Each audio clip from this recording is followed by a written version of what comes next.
అమ్మా అమ్మా అమ్మా అమ్మా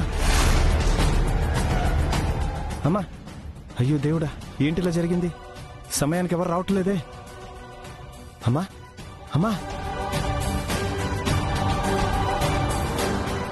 అయ్యా అయ్యా కారాపయ్యా కారాపయ్యా అయ్యా కారాపయ్యా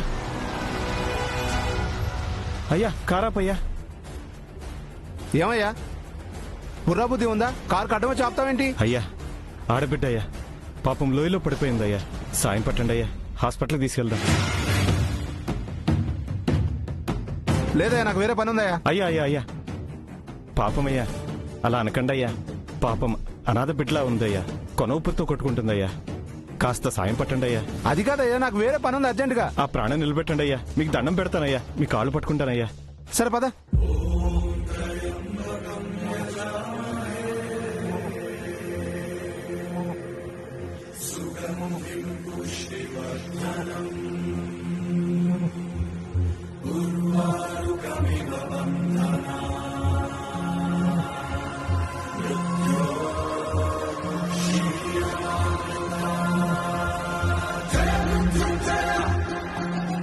డాక్టర్ డాక్టర్ ఏమైంది సార్? కొండపై నుంచి లోయలో పడిపోయింది. తలకు బాగా బ్లీడ్ అవుతుంది. చూడండి సార్. ఓ మై గాడ్ తీసుకురండి.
ఎలా ఉందమ్మా ఇప్పుడు? నేను ఎక్కడున్నాను? ఇక్కడికి ఎలా వచ్చాను? నువ్వు అపస్మారక స్థితిలో ఉన్నప్పుడు ఎవరో తీసుకొచ్చి హాస్పిటల్లో నిన్ను జాయిన్ చేశారు. నీ తలకి బాగా గాయం అవడం వల్ల ఆపరేషన్ చేసి అతి కష్టం మీద బతికించగలిగావు. 10 రోజుల నుంచి నువ్వు కోమాలోనే ఉన్నావు. అవునమ్మా, నీ పేరేంటి? ఏ ఊరు? మీ వాళ్ళంతా ఎక్కడున్నారు? నా పేరు ఇన్నాళ్ళు నిర్మించుకున్న సామ్రాజ్యం, కూడబెట్టిన ఆస్తి, కూడుబెట్టిన వ్యాపారం, పెంచుకున్న అధికారం, విర్రవీగిన పొగరు అన్నీ నాశనం కావాలి. ఆ కుటుంబం మొత్తం దిక్కులేక రోడ్డున పడాలి. ఇవి ఆ వాగ్దేవికి సంబంధించిన వస్తువులు. వీటిని ఆ సరస్సు 7 దగ్గర పడేయండి. పోలీసుల పని సులువవుతుంది. చెప్పమ్మా. చెప్పమ్మా. డాక్టర్ గారు అడుగుతున్నారు కదా, మీ ఫ్యామిలీ మెంబర్స్ ఎక్కడ ఉంటారు? వాళ్ళ డీటెయిల్స్ తెలుసుకోవాలి. చెప్పమ్మా. నర్స్, తనని ప్రెజర్ చేయొద్దు. తలకి గాయం అవడం వల్ల కన్ఫ్యూజన్ స్టేజ్లో ఉంది. గతాన్ని మర్చిపోయే ప్రమాదం కూడా ఉంది. నువ్వు రెస్ట్ తీసుకోమ్మా. తన పేరు, ఫ్యామిలీ డీటెయిల్స్ చెప్పిన తర్వాత వాళ్ళకి ఇన్ఫార్మ్ చేయండి. ఓకే? Okay sir. పేషెంట్ని జాగ్రత్తగా చూసుకోండి. Okay sir.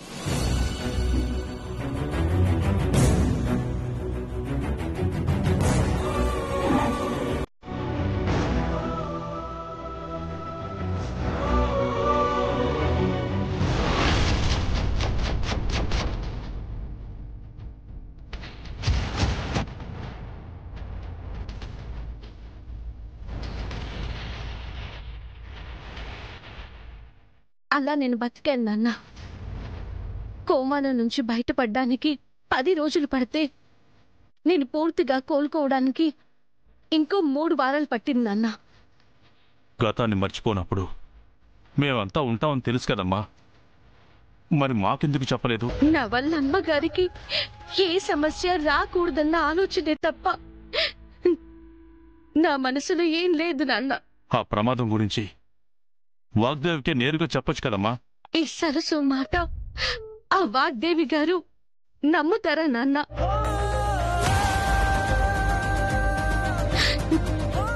ఇంట్లో ఉన్నది నేను అని తెలిసిన మరుక్షణమే నన్ను బయటికి గెంటేస్తారు. అలాంటప్పుడు నేనేం చెప్పినా మళ్ళీ ఇంట్లోకి తిరిగొచ్చే ప్రయత్నమే అనుకుంటారు తప్ప నన్ను నమ్ముతారా నాన్న? అదే కాక నేను బతికే ఉన్నానన్న విషయం ఏ మాత్రం ఆ అజ్ఞాత వ్యక్తికి తెలిసినా మళ్ళీ నా మీద హత్య ప్రయత్నం చేస్తారు. ఆ నేరంలో అమ్మగారిని ఇరికించేస్తారు. అది నాకిష్టం లేదు నాన్న. అందుకే చెప్పలేకపోయాను. ఎవరమ్మా ఆవిడ? వాగ్దేవి మీద అంత పగ పెంచుకోవడానికి కారణం ఏమై ఉంటుంది? వాగ్దేవి మీద పగతో నిన్ను చంపాల్సిన అవసరం ఏంటి? అదే తెలియడం లేదు నాన్న. ఇన్ని రోజులు శ్యామలాని శత్రు అనుకుంటే కొత్తగా వచ్చిందెవరు? అసలు ఆవిడెవరై ఉంటారో అసలు అర్థం కావట్లేదు నాన్న. అది తెలుసుకోవడానికే, ఆవిడ గురించి వివరాలు కనిపెట్టడానికే సరసుగా చనిపోయి బ్రాహ్మణిగా బతుకుతున్నాను. రేయింబగలు కష్టపడి సరసుకి రాని చదువుని బ్రాహ్మణిగా నేను నెల రోజుల్లో స్పోకెన్ ఇంగ్లీష్ నేర్చుకున్నాను. సొంతంగా ఇన్స్టిట్యూట్ కూడా పెట్టాను. రాహుల్ బాబు పరిస్థితి తెలిసి ఆయన బాధని ఓదార్చాలి అంటే ఆ ఇంటికెళ్లడం ఒక్కటే మార్గం అని కావాలని అమ్మగారి దృష్టిలో పడ్డాను. అప్పుడే నారాయణ గారి ఆరోగ్యం దెబ్బతిండం, ఆపరేషన్ కి డబ్బులు లేకపోవడం, వాగ్దేవి అమ్మగారు సహాయం చేయడం, ఇవన్నీ నన్ను ఆ ఇంటికి వెళ్లడానికి సహాయపడ్డాయి నాన్న. ఆ రోజు నుండి నేను సరసుని కాదు బ్రాహ్మణినే అని అందరినీ నమ్మిస్తూ బతుకుతున్నాను. మరి నీ నాటకంలో ఆ బ్రాహ్మణి కుటుంబం ఏంటి? వాళ్ళెందుకు నిన్ను కన్న కూతురుగా భావిస్తున్నారు? నన్ను క్షమించండి నాన్న. ఇప్పుడున్న పరిస్థితుల్లో ఆ విషయాన్ని మీకే కాదు ఎవరికి చెప్పలేను. దయచేసి ఏమనుకోకండి. ఆ నిజం బయట పెడితే కొన్ని జీవితాలు తలకిందులైపోతాయి నాన్న. కొందరి ప్రాణాలు ప్రమాదంలో పడతాయి. సరైన సమయం వచ్చినప్పుడు మీరు అడగకుండా అన్నీ నేనే చెప్తాను. నేను అర్థం చేసుకోగలను, కానీ నువ్వు వాడిన నాటకం నిన్ను ప్రాణంగా ప్రేమించిన రాహుల్ దృష్టిలో ఇప్పుడు మోసమైంది కదా. ఇన్నాళ్ళ ఎదురు చూపులు ఇప్పుడు కన్నీళ్లుగా మారాయి కదా. కనీసం రాహుల్కైనా నిజం చెప్పొచ్చు కదమ్మా, ఎందుకు చెప్పలేదు? అక్కడికి వెళ్లిన మొదటి రోజే ఆయన గుండెల్లో గదిలో ఆ ప్రేమని చూసి అన్ని చెప్పేయాలనుకున్నాను నాన్న. కానీ ఒక్క నిమిషం భయం వేసింది. ఎందుకమ్మా భయం? ఎందుకు? నేను చనిపోలేదని అందరితో మొండిగా వాదిస్తూ పిచ్చోడ్లా మారిన రాహుల్ బాబు నేను బతికొచ్చానని తెలిస్తే మౌనంగా ఉండరేమో అనిపించింది నాన్న. నేనే సరసు అన్న నిజం అమ్మగారికి తెలిస్తే జరగబోయే ప్రమాదం గురించి పట్టించుకోకుండా రెండోసారి అబద్ధం చెప్పినందుకు నన్ను ప్రాణాలతో ఉండనివ్వరు. నా ప్రాణం నాకు లెక్క లేకపోయినా ఆ కుటుంబానికి ఏ ప్రమాదం జరగకూడదని ఎవరికి అనుమానం రాకుండా బ్రాహ్మణిగా రాహుల్ బాబు మీద అంత ప్రేమని చంపుకొని బతుకుతున్నాను నాన్న. రాహుల్ బాబు ప్రేమగా దగ్గరకొచ్చిన ప్రతిసారి బ్రాహ్మణి ముసుగులో దూరం పెట్టాను. నేను తన నుంచి తప్పించుకున్నాను. ఆయన ప్రేమ తెలిసి కూడా అతి కష్టం మీద కోపాన్ని చిరాకుని ఆయన ముందు నటించాను నాన్న. అదే నాన్న నేను చేసిన పొరపాటు. ఆ పొరపాటు వల్లే రాహుల్ బాబుకి నేను సరసుని కాదన్న అనుమానం పుట్టింది. నువ్వు చెప్పిన మాటలు నా వల్ల తెలియకుండా జరిగిన పొరపాట్ల వల్ల ఆ అనుమానం బలపడింది. నిజమేంటో తెలుసుకోవడానికి నన్నందరికీ దూరంగా అరకు తీసుకెళ్లారు. నువ్వు నా సరసువి కాదు, నీకు నాకే సంబంధం లేదు, నీ దారి నువ్వు చూసుకో అని కోపంగా వెళ్లిపోయారు నాన్న. అమ్మగారి పతనం కోరుకుంటున్నా, ఆ కుటుంబం నాశనం కోరుకుంటున్నా ఆ శత్రువులెవరో కనిపెట్టి ఆవిడ కుట్రల్ని నాశనం చేసి అప్పుడు నేను నిజాన్ని బయట పెట్టాలనుకున్నాను. కానీ ఓడిపోయాను నాన్న.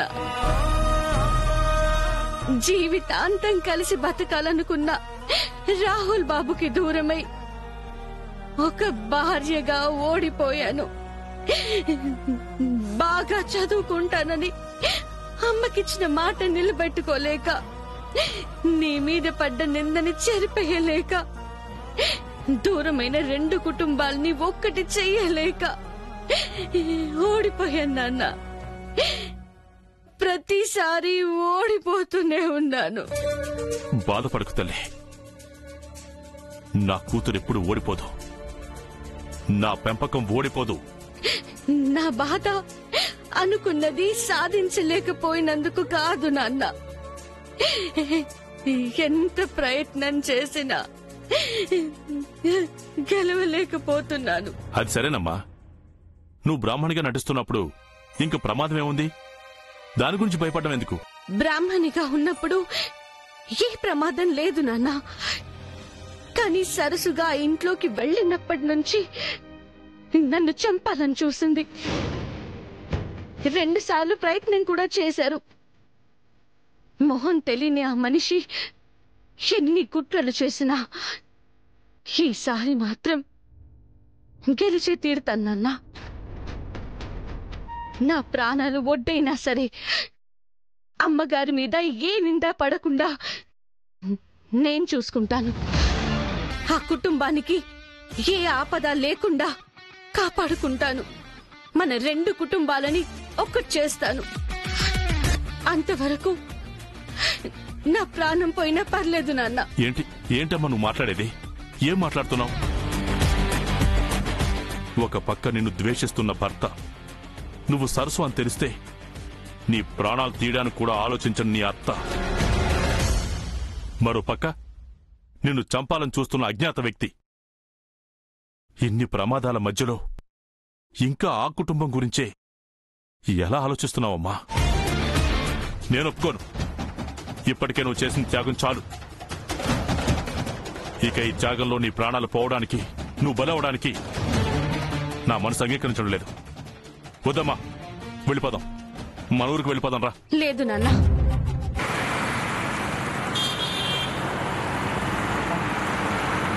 ఇది బలి కాదు, బాధ్యత. ఒక కోడలిగా అత్తింటికి ఏ కష్టం రాకుండా చూసుకోవాలన్న పట్టుదల. తెర వెనకుండి కుట్రలు చేస్తున్న ఆ దుష్ట శక్తిని శిక్షించాలన్న కోపం. భార్యగా నా భర్తని బాధకి దూరం చేసి ఎప్పుడూ సంతోషంగా ఉంచాలన్న ప్రేమ. ద్వేషం, కోపం కన్నా నాకు అందరి క్షేమము ముఖ్యం నాన్న. అలా జరగాలంటే ముందు రాహుల్ బాబు నేనే సరస్సునని నమ్మాలి. నాన్న, నేను మీకు చెప్పిన ఈ విషయం పొరపాటున కూడా ఎవరికీ తెలియకూడదు. రహస్యంగా ఉంటేనే నేను అనుకున్నది సాధించడం సులువవుతుంది. నా కుటుంబం క్షేమంగా ఉంటుంది. నాన్న, ఎవరికి చెప్పొద్దు నాన్న.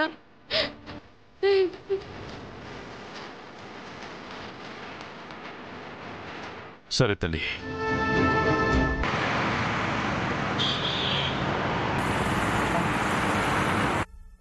నీ ఆలోచన, ఆచరణ అంతా మంచిగా జరగాలని కోరుకుంటున్నాను. ఈ పద్మ వ్యూహంలో నువ్వు గెలిచి రావాలి. సుడిగుండాలను ఎదిరించే శక్తిగా బయటపడాలి.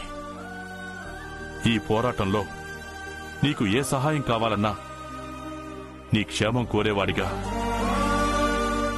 నీ తండ్రి ఎప్పుడు ముందుంటాడని మర్చిపోకమ్మా. లేదు నాన్న, నీ కూతురు ఓడిపోదు. ఎట్టి పరిస్థితుల్లోనూ ఓడిపోను. నా సంకల్పం గొప్పది నాన్న. దాని వెనుక ఒక మంచి ఆలోచన, కొన్ని ప్రాణాలు నిలబడ్డాయి. అందుకే నేను ఓడిపోను. మన రెండు కుటుంబాలని కలపాలి. నీ మీద పడ్డ నిందని చెరిపేయాలి. సరసుగా నన్ను దగ్గర కూడా రానివ్వని వాగ్దేవి అమ్మగారి చేత నెంబర్ 1 కోడలు అనిపించుకోవాలి.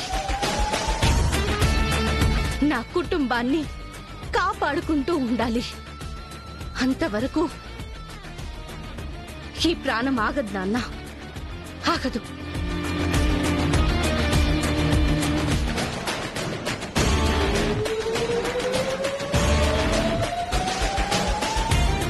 సరే,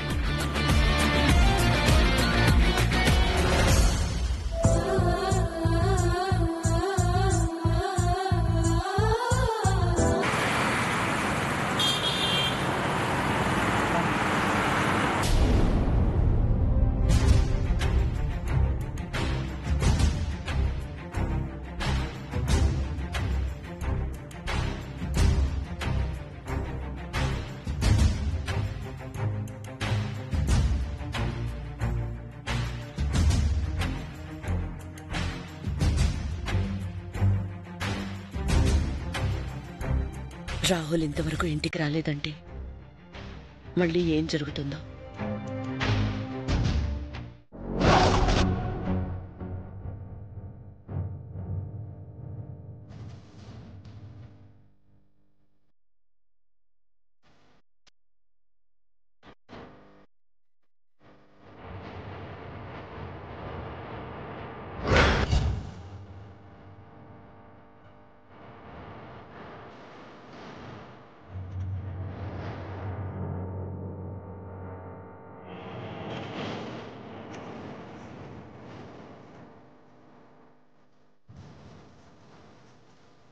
నాన్న రాహుల్, ఏంట్రా ఇది? ఏంటి అందరూ అలా చూస్తున్నారు? నా చేతిలోకి తిరిగి బాటిల్ వచ్చిందనా, లేక ఇన్నాళ్ళు వచ్చిన మార్పు నా దగ్గర నుంచి మాయమైందనా?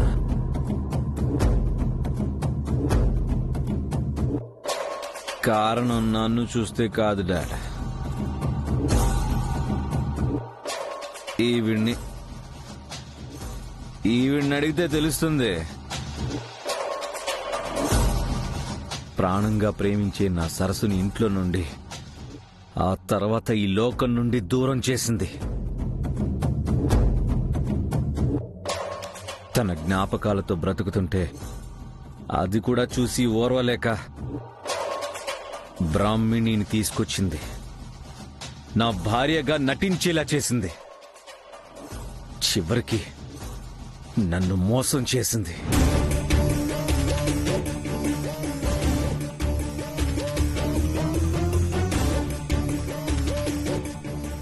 కన్న తల్లివేనా నువ్వు?